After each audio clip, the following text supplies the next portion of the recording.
If you've been thinking about becoming a freelancer on Upwork, this video is for you. Upwork's been here for 25 years, been proven to work. It's a real place to make money. But over the last couple of years, I've seen a lot of YouTubers and people online express their frustrations about Upwork. You can see a lot of people say that Upwork doesn't work, you can't get jobs unless you accept to be paid for less than minimum wage, that clients are scammers. And conversely, you also see a lot of people online saying that Upwork works very well and that you can make a lot of money on Upwork and it's easy to find jobs on Upwork. And if you're confused about all of that and you want to know the real truth about how Upwork is right now in 2024, well, I'm going to reveal all of that to you in this video. Let's dive in. I want to start by talking about free work. You're not even allowed to do free work on Upwork. It's actually against their terms of services. If you do free work on Upwork, you can actually get your account suspended. So no, you don't have to do free work. You're not even allowed to do free work. Upwork makes their money by taking a percentage of all the projects that freelancers do for clients. Because they want to maximize their revenue, they want to make sure that every hour that you work gets paid. No one forces you. You don't have to do free work on Upwork. In fact, if a client asks you to do free work, you're encouraged to report them to Upwork support. However, working for less than minimum wage is allowed. Some freelancers do it. A lot of people say that it's hard to get jobs for more than minimum wage when you're competing with people from India, Pakistan willing to work for less than $5 an hour. What I've found is that most clients are afraid to hire cheap freelancers, and the reason for that is that they're afraid the freelancer will do a bad job. Think about it. Clients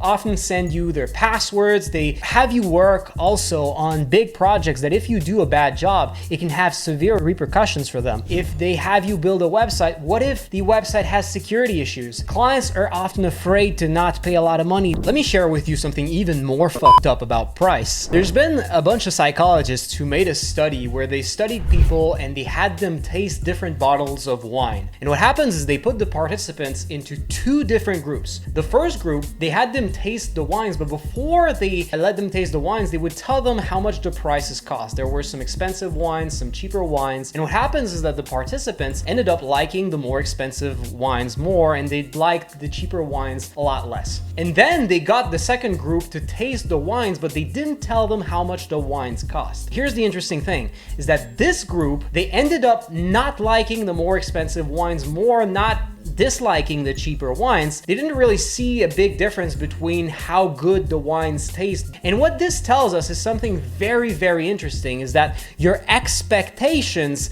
change the way that you actually experience things. And that also applies to Upwork. The angry people on the internet that say that your first job is going to be like $5 an hour. All right, some people do end up making $5 an hour on their first job. And that happens because most freelancers actually don't look at tutorials and that sort of thing. And so when they can't get jobs for maybe $15 an hour, they think that they need to lower their price, and they lower and lower and lower their price until they get to cheap clients who will accept to give them a job. Look, it doesn't have to be. There are cheap clients on Upwork, but there are way more good clients who actually want to pay more money because they're afraid that you're going to do a bad job. Now let's talk about how hard is it really to get jobs on Upwork. I've seen a lot of people say that it's very hard to get started, hard to get your first job. Their experience is valid. That's what happened to them, and I understand that happens to a lot of people. When I started out, the first time that I applied to jobs, I didn't get a lot of replies. Here's why. My profile was not very good, and my proposals, my cover letters when I was applying to jobs were not very good either. A lot of new freelancers struggle on Upwork because they don't really know how to write good proposals. It really matters because when you're applying to jobs, it's the first things clients see. If they don't like your proposals, they're not really gonna click on your profile. You need to look professional with the first message that you send them, which is gonna be your proposal cover letter. Also, you need to be aware that sometimes you might make mistakes when you evaluate how long a project is gonna take, or you might make mistakes during a project, and these mistakes can force you to have to work overtime. But if those are trade-offs that you're willing to make, I think freelancing is awesome. It's a great lifestyle. I love the freedom. I love the money, and I love the fact that you can work from anywhere around the world and you can make money while traveling if you want. If you would like to see how to get started freelancing, in a couple of weeks, I'm gonna release a full guide that shows you how to get started step by step. If you're interested, you can subscribe, and if it came out, I'm gonna link it right here so you can click on it and go check it out. With that, I wish you a great day, and I'll see you in the next video. Take care.